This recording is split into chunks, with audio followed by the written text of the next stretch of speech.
This is the 21st season of Bass Talk Live. BTL is presented by Bass Cat Boats, Strike King Lures, AFTCO, Pro Guy Batteries, Spro, Gamakatsu, The Bass Tank, Denali Rods, Beatdown Outdoors, and Sunline. BTL coming at you.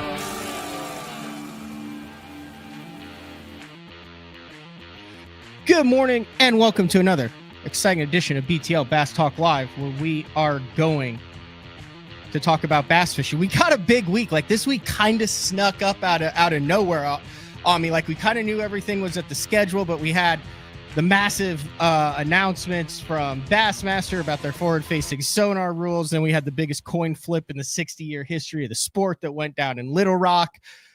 Potentially more on that later this week and into next week. But kind of in the mix of that, you had the MLF Invitational Championship, $100,000 going down on the Crosse. You also had Team USA that was dealing with a really scrappy Team Italy over in South Africa, where they're fishing for what I thought I did not expect, that spawning bass. You had kind of the dream team over there, Drew Gill, Ott Defo, I think Jacob Wheeler and Kyle Welcher, and then Scott Martin and Logan Parks. With those three teams come from behind victory. I can say somehow, I know that they just got off of a plane there, but this morning, one of the reasons why I had like a minute and a half intro is I was talking with Ott and Drew, and they will be on BTL tomorrow, Tuesday morning, to talk about their international Black Bass World Championship win, bringing it home for Team USA. But I also really wanted to cover this Tackle Warehouse Invitationals. You know, they brought the championship back for that. It was a smaller field in it. I think like 36 anglers that were in the entire field. I was interested to see how Bank Shaw would do in this. You come off of the most dominant season, and you can even throw that back to the old FLW days for the FLW tour that he had ever had. It looked like he had a shot to win this one too. But when it was all said and done, I'll tell you what, the Mississippi River local advantage still plays. And Steve Lopez, who narrowly had an invitational win a couple years ago, when Matt Steffen, and I wonder, I think Steve was I don't know if he was in the lock or he was the guy who didn't go to the lock, but it was super close on that deal. Remember, they had that whole lock deal where they were like, hey, no one's going to get back and we don't know who's going to win the tournament. And then rumor has it Tom Mansour made a couple calls. The locks magically open like the parting of the Red Sea, and the guys all made it back in. But Steve Lopez probably, well, I'm looking down the list of that. He had to have been the favorite local in the field coming into this event. And as Jody White said, when I talked to him on the phone, he said he had the perfect game plan. And that is why Steve Lopez is sitting in the parking lot in La Crosse, Wisconsin, about to film another episode of Day 5, and is $100,000 richer. First of all, thanks for jumping on BTL. First time on the show, and thanks for taking a couple minutes to chat. I know you just won. You've got family. You've got all that. Big shout out to MLF for allowing us to jump on. We're going to get you for a couple minutes, then have Jody for a couple minutes and kind of get it. So big win, Steve. Yeah, what a big win. Thanks for having me on. Been a long time fan. Had to sit here 2 years ago and, listen to Matt Steffen and his victory. And, shout out to him for not fishing this one, because I don't know if I would have won if he was fishing, but he's a good guy. And what a great win. And thanks for having me on. Talk a little bit about it. Like, it wasn't a blowout win at all, just about a pound over Banks Shaw. You saw a number of anglers that looked like they were going to be hard to beat in this one. You knew it was going to come down to a pound, but just kind of walk through your game plan going into this tournament on the river, which I would imagine as many derbies as there's been on there with the Elite Series had to be hard to try to figure out something that gave you a local advantage with that much info out about it. Yeah, there was a lot of information out there. Going into the tournament, it was perfect conditions for practice, and looking 3 days in advance, there was a big front coming through, and looking at water progressions going down. That's how I kind of practiced. to find fish that were coming to me instead of leaving.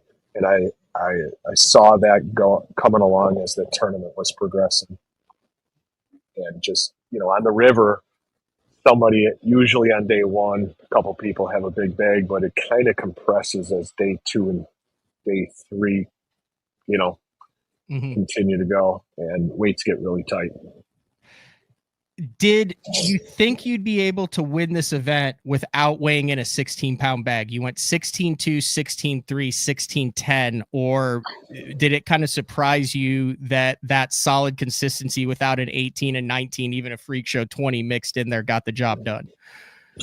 I was really surprised. I didn't think, yesterday, I knew I had a really nice bag again, for the third day in a row, but I figured that I needed a 5-pound bite, that 19-pound bag to put me over the top, 19 and a half, because the guys in front of me were catching them.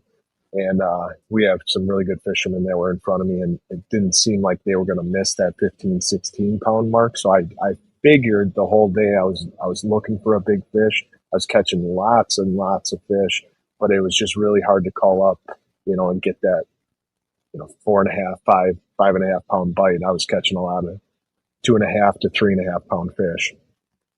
And then it sounds like, and then watching some of the coverage, also a handful of river baits played here. It wasn't just one thing. You had a little bit of a wacky rig, the ace, you had some top water bites.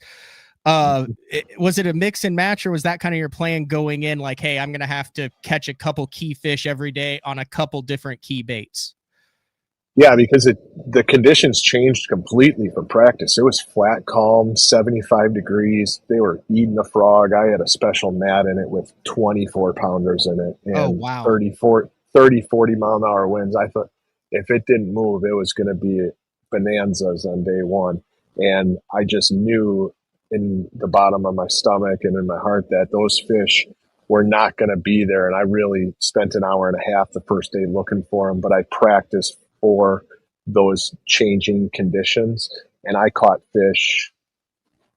It was windy on day 1 and 2, and then it slicked off halfway through day 2, and I was able to slow down on them. But I caught a lot of fish on moving baits, which I didn't catch a fish in practice on a moving bait on day 1, and that kind of saved me. I picked it up in first cast. I caught a 3-pounder and then a 4-pounder, and I was like, oh, they're eating the chatterbait on day 1. And then day 2, I kind of ran the same pattern, and day 3, I got out of the lock and the water raised, and I was able to see the lake and all the way across it with not a ripple on it. And I knew what I had to do on day 3 is slow down and pick the area apart that I didn't know the winning fish were there, but I knew a lot of fish were there. Mm-hmm. I'm scrolling through some of these pictures here, and it's always cool to, heck, you're 24 hours after this thing, looking at you, $100,000 check, your family up there and like that. And like I said, I called Matt Steffen and I was like, weren't you the one who broke Steve Lopez's heart when you won that last one? And he's like, yeah, dude. He's like, I was super happy to see him win. He's a good dude. He's like, he's got a heck of a story too. Like he grinds it out. Basically, you have had a really solid job, and then you went and fished. You were like, hey, I'm in a time of my life, I'm going to do it. You went and fished for a couple years. Then were so good at that job, they begged you to come back this year. So you went back to work, and now you just won $100,000. Is that a roundabout way that it went down? Yeah, I don't like to use the word beg, but they asked me to come back, and I obliged. But yeah, that's kind of how it went. I believe that, in order to be great at something, you have to go all in, and I wasn't getting any younger, and this sport is a young man's sport. It takes a lot of hours on the lake and a lot of sacrifice and commitment. And in order to do that, I had to quit my job, which was, hours and demanding at the car dealership. And, in order for me not to be selfish with my family, I asked my wife, and we talked about it. We rented our house for a year. We bought a camper, traveled the country and fished for it was supposed to be a year, and we liked it so much that we asked our renters to do another year because they were good people, and we did it for another year. And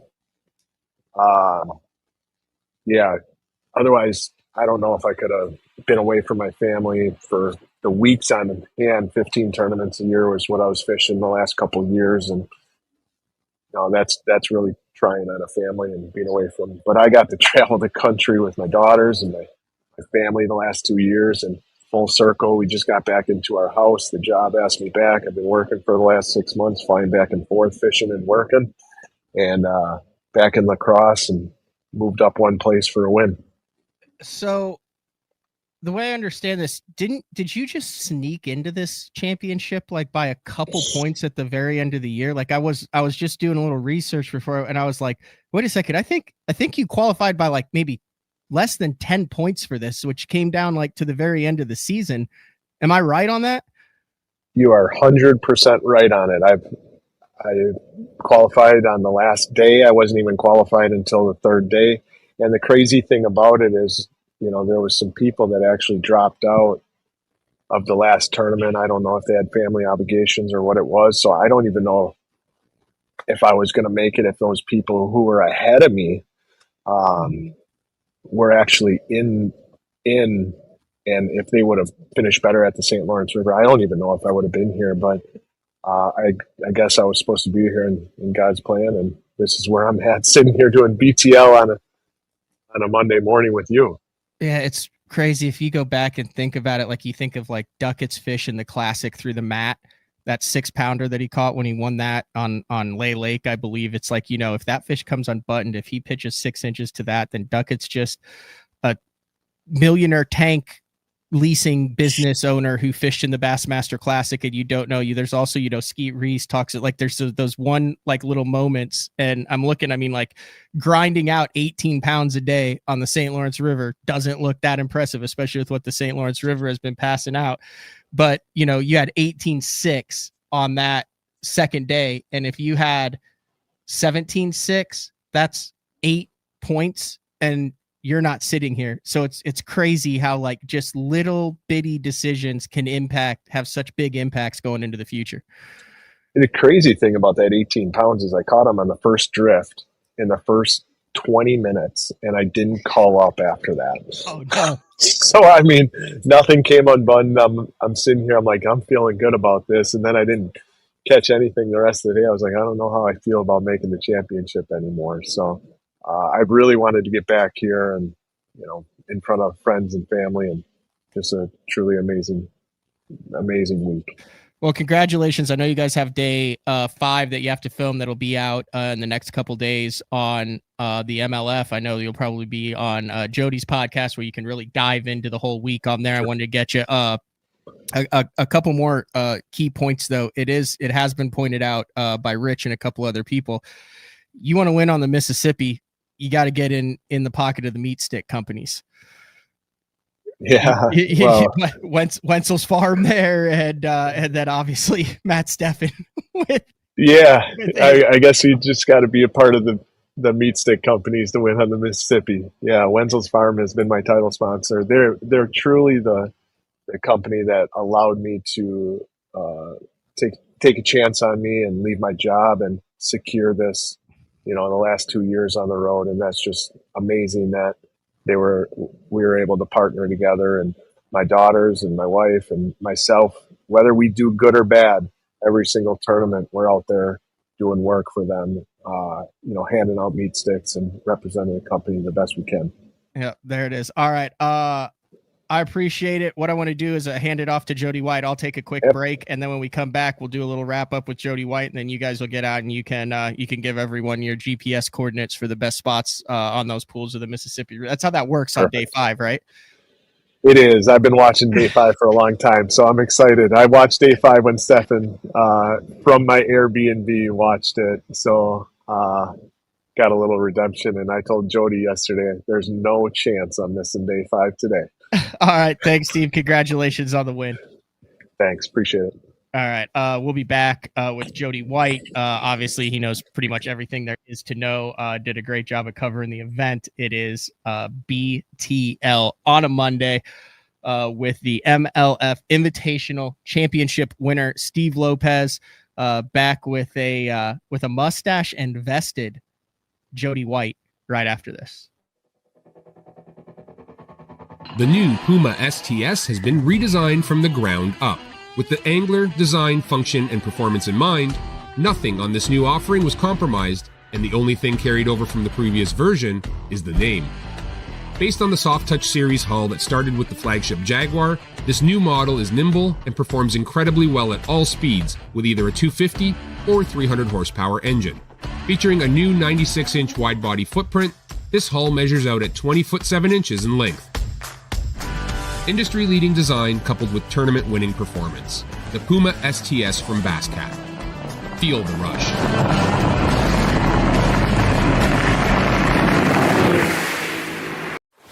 When I'm in a tournament, conditions are constantly changing and every second matters. With the Deep Dive app, I can instantly pull up all the current lake conditions all in one spot. So no more looking at weird government websites. In just one quick glance, I have water clarity, water level, wave forecast. It's all right there in the Deep Dive app. Download the Deep Dive app and get all the tools you need to put together an awesome tournament.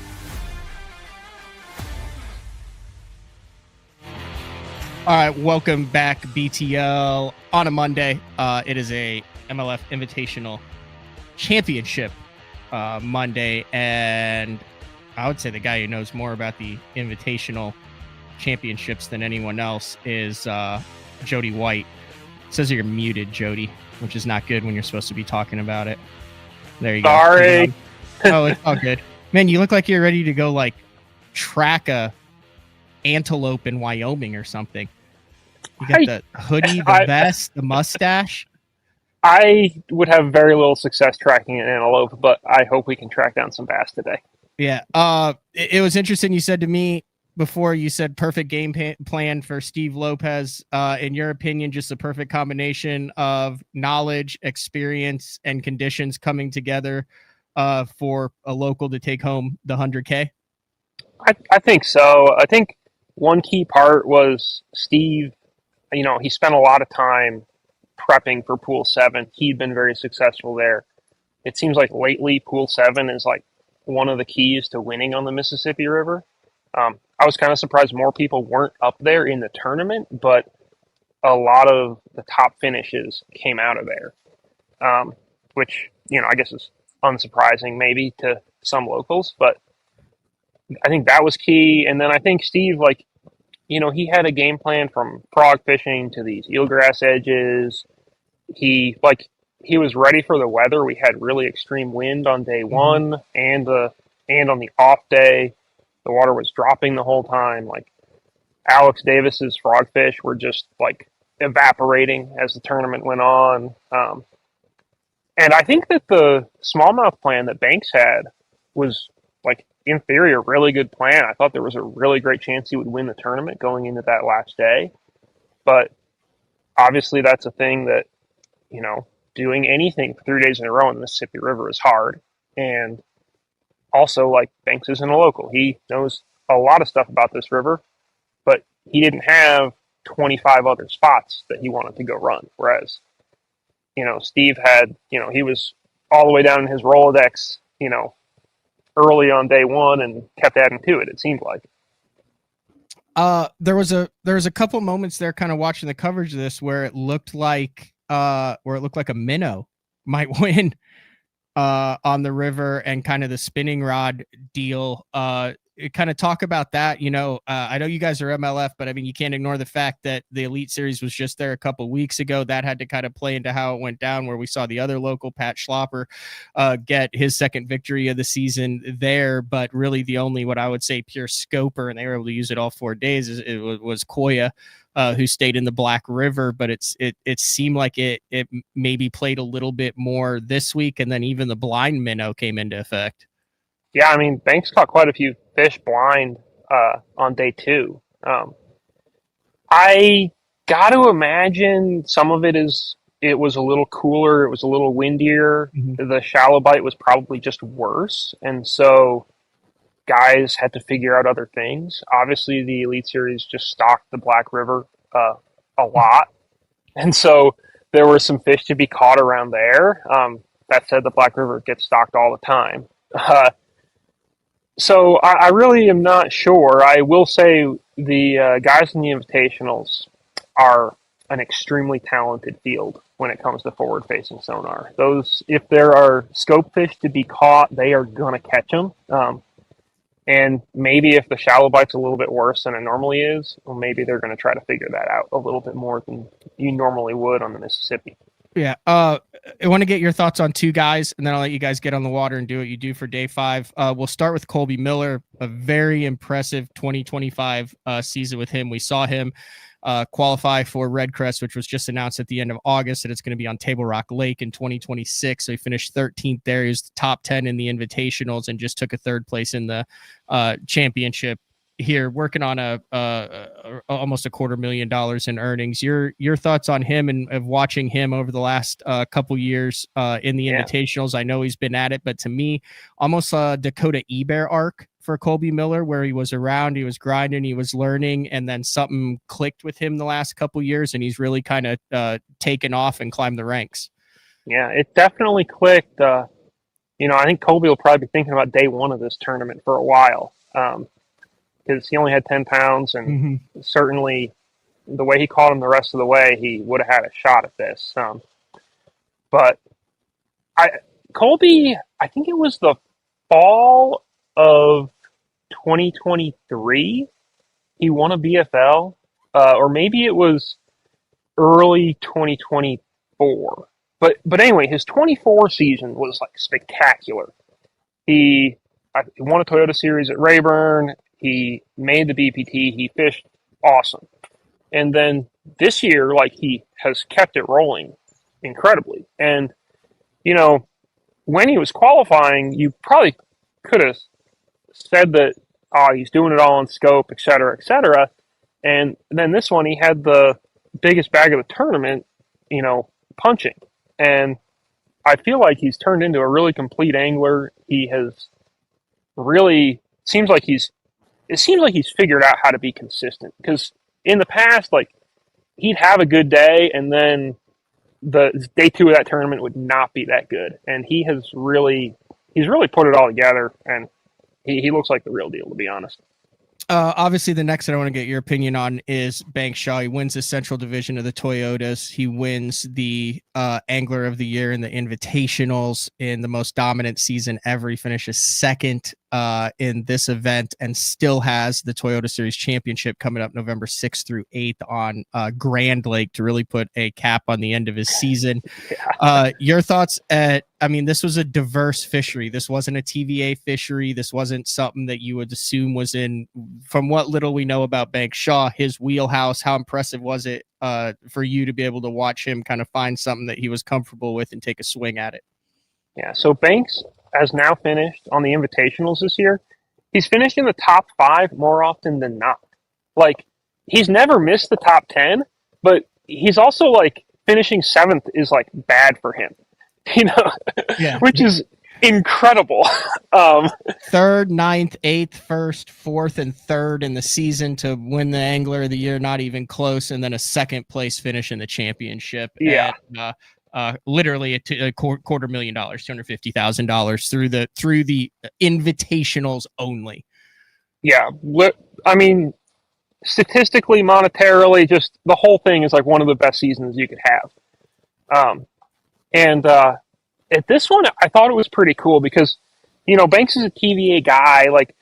He spent some time puttering around behind a tail race, fishing, current blowing up on a bluff or something like that. So he went to this river and he went and found something he was pretty comfortable with, obviously. And he played it really, really well, multiple days in a row. I was a little surprised that he had such a tough day 3. The conditions changed a little. It was just so slick and so nice, and maybe the smallmouth just didn't bite as well, with those conditions. Or maybe he leaned on them a little bit too hard, because I don't think he had 100 spots. He had a sort of handful of areas he was rotating. But he really he figured out how to catch them his way on the Mississippi, which was pretty cool. one of the long-standing traditions of MLF, and it goes back to FLW days, doesn't it, Jody? The day 5, getting the angler out the following day after the tournament. That's kind of been your baby in the evolution. Talk about that and kind of what the game plan is with you and Steve for the rest of the day and where people can watch and follow that. Yeah, so one of the first ones we ever did was with Bradley Hallman when he won at Okeechobee and didn't have to fish the last day. And I think we maybe got a bite in that day 5, maybe. But what we always do, and the name has evolved a little bit, and really we should probably change the name because we don't have 4-day tournaments hardly at all anymore. So maybe it should be day 4. But day 5, we go out after the tournament. Right now, myself and Rob Matsura behind the camera, put it together, and the theory is we're going to take people out and show guys how the pro just caught them, how they just won the tournament. And footage of the very first day right there. That's with FLW fishing back in the day. Yeah. Follow us. I probably should lose some weight, huh? That's you?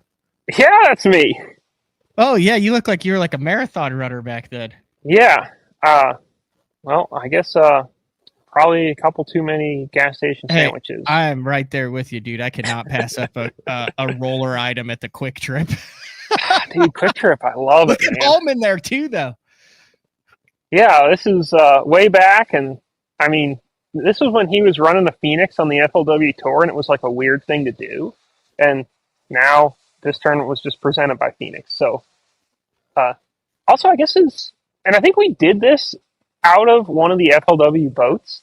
I think it had like a Walmart wrap or something on it because he had broken the steering cables on his motor guide on like the last day of the tournament, if I remember correctly. Yeah, and was like drifting into the mats he was flipping. Yeah. No, I totally remember that. Very cool. So anyway, that's been going on. That's a tradition that thankfully MLF has done 2 smart things. They've kept you and they've kept day 5. Hey, I know that makes you uncomfortable to say it, but you are a exceptionally valuable asset with what you cover. There is no one. Rob Newell does a kick-ass job as well at whatever he does. He's been around. He's an icon in the industry, but whatever they're doing, they need to pay you more next year. Well, that would be fantastic. I'd spend it on fishing tackle.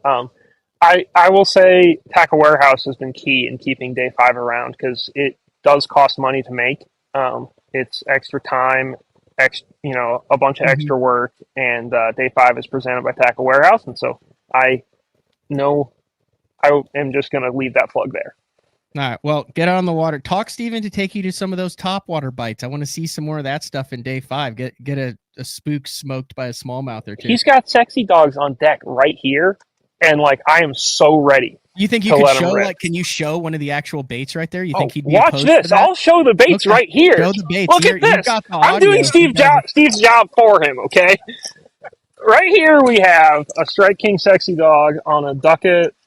I don't really know what this rod is. It's a Jacob Wheeler series rod. Yep. So it looks delicious. Maybe I should I'm not as good at Frank is at this. Yeah. So we've got a sexy dog. We've got a 6-inch mag draft. Yep. Which he didn't tell me about for the story, so I'm gonna have to put that in later. You know this, Jody. There's always the baits that they don't tell you about. It's always the baits that they catch them on days 1 and 2, but they ran out of them on day 3. Oh, I know. His frogs are all gone now. It's crazy. And then also Wacky Rig Gambler Ace. So that's all the stuff that Steve used. Very nice. All right, well, go get it wet, get it on the water, and do it. Like I said, I know you guys had to basically change ramps for a signal, a service. Steve, greatly appreciate the time.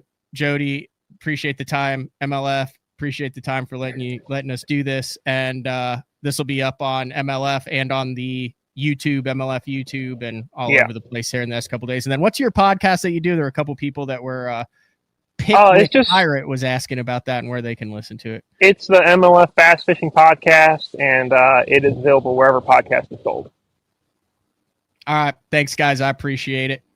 All right. Hey, thanks for having us, man. I appreciate it. All right. There you go. Steve Lopez, Jody White. Whoa. I need to remove him and then I need to go like that and get back to me. That's really cool to get the guys on right after that. Greatly appreciate that. All right, we're going to take a break. When we come back, we will dive into a little bit more. It'll be a little bit shorter show today. We do have Ott Defo and Drew Gill on, and I never thought I would see the day where Ott is like the senior statesman in this, but they were fishing. I believe Drew was calling him Uncle Ott. Yeah,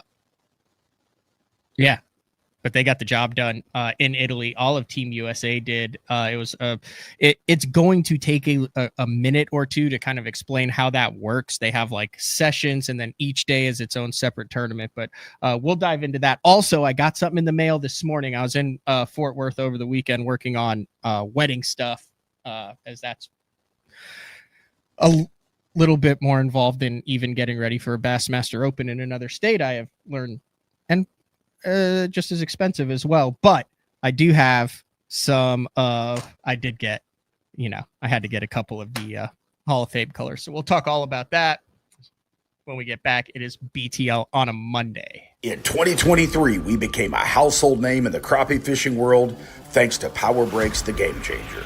Hey, bass fishing world, buckle up, because you're next. It's going to be fun. Welcome to the next evolution of our product line, Power Breaks Sidekick, designed to install right on your shallow water anchors. We are the first and only fishing brake company to offer a breakaway system. Just like with the Game Changer, the Power Breaks Sidekick has it as well. And it's not a matter of if you're going to need it, it's when. Power Breaks, the most durable fishing brakes available on the market today. Made right here in the USA with our rock-solid 2-year warranty. Hey, not all fishing brakes are built equally, and you owe it to yourself to find out why ours are different. Power Breaks Sidekick. Order yours today at mypowerbrakes.com. You'll be glad you did. Pro Bass Adventures is reinventing Mexico bass fishing. With boats equipped with 12-inch Garmin units and LiveScope Plus, free loaner fishing rods, and no-cost airport transportation, Pro Bass Adventures is proudly putting you in the best position for success. Pro Bass Adventures has lodges on Lake Baccarat and Lake El Salto, Mexico's 2 best trophy largemouth bass lakes. Visit probassadventures.com or email probassadventures@gmail.com. The official Mexico fishing lodge of Bass Talk Live. As a professional angler, there's only one thing that connects you to your paycheck. Probably the most crucial part to tournament bass fishing. I use Sunline because they have a line for every application. Shooter, FX2, All Might, super light line, big stuff, big sticks. Sunline has you covered. Sharp as can be. Super strong, super durable. Really good penetration. Thinner and stronger. Catch fish after fish.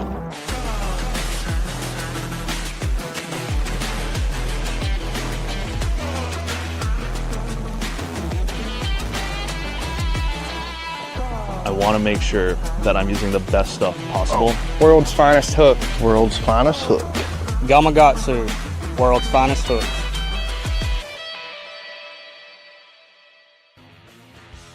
All right, welcome back, BTL on a Monday. Yes, I do.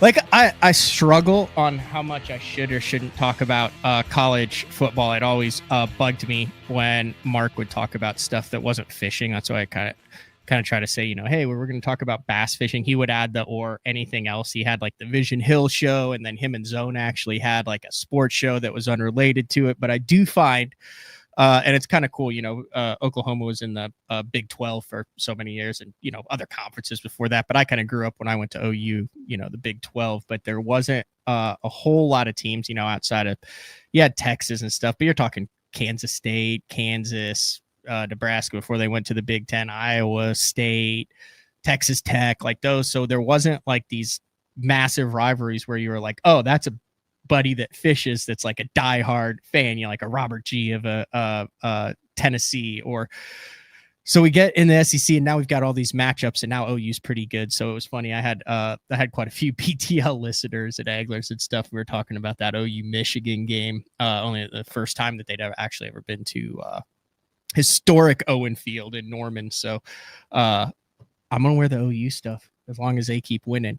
And maybe if we get a national championship out of him, we can have Hallman on 9 years ago from the day 5 that Jody White did on Okeechobee. Maybe I can get him like in week 3 or 4 if we keep stringing W's together to agree that if we get to the promised land, he will jump on BTL to celebrate. Speaking of a group that is celebrating, USA Bass, USA Angling, the USA Bass Fishing team of Drew Gill, Jacob Wheeler, Ott Defoe, Logan Park, Scott Martin, Kyle Welcher won the World Championship in South Africa, the 19th Black Bass World Championships. This is a way bigger deal than we understand it is, as far as how they roll out the red carpet, as far as how they do that. They basically break it down into 3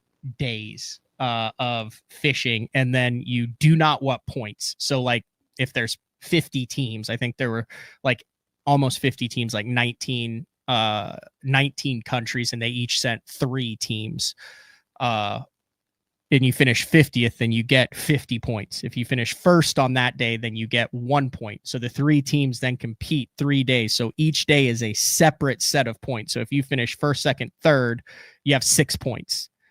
But then the next day, it doesn't matter where you are. If you finish first, second, third again, you get another 6 points. So then your team has 12 points. And then at the end of the 3 days, the team that has the fewest points overall from their 3 days from the 3 teams. So you have a team that goes out and just sucks and finishes last. That's 50 points for the team. And it doesn't matter if the other 2 teams finish first and second that day, and you could have finished first, second, third the day before, you get 54 points on that second day. So Italy, and we'll find out more about this tomorrow. We got Ott Defoe, Drew Gill on the show tomorrow to talk about it. They won double gold. They won first overall, but USA was Italy, all top 10 teams the first day, very strong the second day. So the USA went in, the dream team went into that final day, I want to say like 20 points behind Italy, and managed to all 3 come in with awesome limits to win it. Scott Martin has done an incredible job of partnering with US Angling and Team USA Bass and that group to try to draw more attention to international angling. I saw Bassmaster posted something about it. There's not a really strong incentive right now for the independent organizations, the for-profit organizations, and I know Welcher fishes NPFL as well, but you throw any of the professional organizations in, there's no real whiffum for them to cover this. Plus, you got an 8-hour time difference in South Africa. You've got the points that you're having to deal with. Some of the times they do, and they're dealing with kilos. A lot of the times they don't have their own equipment. I think that's some boats that were actually like made for them in this one from that South Africa company that David Dudley is with. I saw, they had their names on USA flag. It was really cool, but there's a lot of hurdles to overcome on this. But to have this close, they just had the Walker Cup, to have the Ryder Cup coming up later. I'm a big golf guy between, Europe and the United States. The passion, the camaraderie, it's not often in fishing that, you have team tournaments, but the team tournament. So this is like the ultimate team tournament, because you not only are fishing with a team like a Drew Gill and an Ott Defoe working together. I would love to know how the decisions were made in a Kyle Welcher and Jacob Wheeler boat, like to have 2 of the best that have ever done it in the same boat, trying to make decisions and jive and work with each other would be fantastic. But then you also have Tomcat boats. You also have the USA aspect, the wearing the jersey aspect. There's some pictures here on USA angling like that, like multiple jerseys, the hats. Like, it is such a cool vibe and cool experience. And we'll talk with Ott. We'll talk with Drew Gill, not only how they got it done on the water, but then I also would like to kind of take a deep dive on that. I believe that KVD was the kind of like the captain of this team, even though he wasn't over there in South Africa with him. I'd love to get a show, and I'll work on it. And I think Scott Martin and KVD would be two really good guys to get on to talk about the international angling, that international angling community. But definitely something that that needs to be talked about, and you'll be able to watch it all out when it comes out on Scott Martin stuff. All right, couple of things time sensitive that are coming out. I mentioned before that I got the LureNet 25th anniversary Bass Fishing Hall of Fame limited edition legacy lures. If you listen to day 4, all of these lures are painted by Frank Scalish. They were limited only 300 each, and I do not think the pictures of this did it justice. That is the Roland Martin. Frank Scalish painted that. There's only 300 of those. That is the Roland Martin Spook. I got 2 because I didn't want to buy them out of everybody. So that's going in the studio, and this one will never be opened either. This is the Rick Clunn in the one knocker in that color, like one of a kind. You can only get them one place, and that is lurenet.com. And as we approach the Bass Fishing Hall of Fame that is coming up at the end of September, these are rapidly running out. Like currently, the Rick Clunn, it's only never mind. The Rick Clunn is currently out of stock. Roland Martin, there's still a couple of the Roland Martins left. You've got the Larry Nixon in the enchilada sauce, Threadfin, Bill Dance, and then Bobby Murray on that. So if you're a lure collector, I mean, these are also badass to throw. I mean, this is a super spook. The other one is a one knocker on it. But if you're interested in that, lurenet.com, and then make sure you use this, save you some money here. Capital BTL 25 at checkout to get 15% off. These are regularly priced items, so you get 15% off. Talk about this stuff all the time on day 4 with Frank. Definitely wanted to mention that with the Hall of Fame coming up. So you literally probably have like a day or two to get that. Something else, I've had some questions about the BTL fall drop on the apparel. That is live. BassZone.com. Just click on the shop BTL. I also have a banner there for the merch. I'll have the link in the store afterwards. If you guys have ever wanted to support BTL, Bass Talk Live, any of the stuff that we do, I want high-end stuff. A lot of this stuff I try to sell enough just to cover so I can wear it. Like I said, I'm 40 because there's a polo tee on there too. But a couple unique drops on here. The Frank Scalish smallmouth signature series t-shirt right there. He designed that. That's like a comfort colors tee. This one I think is awesome. The Nightcrawler one with the green BTL on the front, and then the white kind of outline of the signature on the back. And then limited edition hats. There's only 100 of these hats. Like there's 100 patches. Like we had to pay for the patches in advance. So like when they're done, and you can kind of put it in whatever design you want. I think we have like an Umpqua hat down there. And then I also did a Richardson rubber patch hat, PVC patch hat like that. So that is a PVC patch. There's only 100 of those too. I got to call Catherine here because she has one mislabeled. The Richardson should only be $30 too. It says 45, and then some other stuff. So if you've ever wanted to support, some t-shirts, support BTL. That is only open through September 21st, and then it goes away. The way that I'm able to do this is I work with them. They open up the store for 2 weeks. Then once the orders are all in, they print them and they send them. So that's pretty cool. We got some really cool stuff coming up. I'm just going to leave it at that.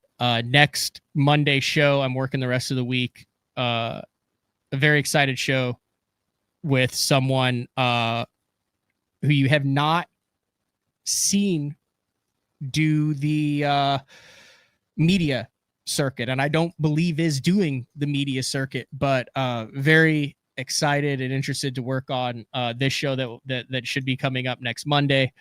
The Bass Fishing Hall of Fame is coming up. I know that on the 22nd, I believe that auction will be open. There'll be some stuff from Frank Scalish. There'll be stuff from Core Tackle. There'll be stuff from BTL. All that goes to support the Bass Fishing Hall of Fame. And then also another very exciting announcement. If you remember last year, boy, I might have scheduled too much because I get married on the 20th. Okay. If you remember last year, Matt Steffen and I did the Master Angler Quest, and he came to Oklahoma for 4 days, and we tried to catch in fishermen. Master Angler has their, it has to be this number of inches caught on artificial and things like that. And we drove, I think we ended up driving about 1,600 miles total and fished for some astronomical amount of time in October, but we hit the worst conditions. We both ended up catching a master angler crappie. We were both a 1/4 inch shy on the hybrid white bass, and then Matt lost a master angler largemouth bass. We did the recap videos on the Matt Steffen channel, and then we did a recap show every night during the Master Angler Quest on Bass Talk Live. And I enjoyed the hell out of it. I know a lot of the listeners did. We've gotten a lot of questions. Are we going to do it again? The answer is yes. And it's happening the first week of October. I am headed up to Wisconsin, Matt's stomping ground. So just like he came down and we kind of traveled around Oklahoma, hitting a variety of different lakes, I'm going to pack some rods, some reels, some cold weather gear. And I think we are going after muskie and pike and perch and smallmouth bass and walleye, maybe a bluegill. I'm really looking forward to it. I'll have Stefan on. We'll probably do our planning sessions live on this, but that is returning in October. And then also in October, the second week of October, that's kind of like the multi-species switch there. I know you've got a lot of EQs going on and you still have the Toyota Championship. The debut with Zeke Anderson, the hype man, who knows the crappie world inside and out, the debut of Crappie Talk Live. It will be a weekly show for 5 months that dives into bass anglers targeting crappie. This is not following the crappie trails or the tournament scene on that or anything. It is guys like me. I want to share how excited I get when that water gets colder and you can target those bigger crappie, not only to have a fish fry, but also to catch them, to release those fish. I think it's something that if you're a bass angler, if you're into it, I think it'll be really cool. And especially if you're not a big time hunter, you like to get out and crappie fish. There's some things going on in the crappie world, some techniques, some companies, some guys that, that'll really kind of make your fall and winter exciting. We're going to do a mixture of Crappie Talk Live in studio live shows, and then mix that with on the water shows featuring guys like Jeremy Lawyer and Kevin Rogers. We're going to travel to different states. We may be on Gunnersville. We may go to Clear Lake.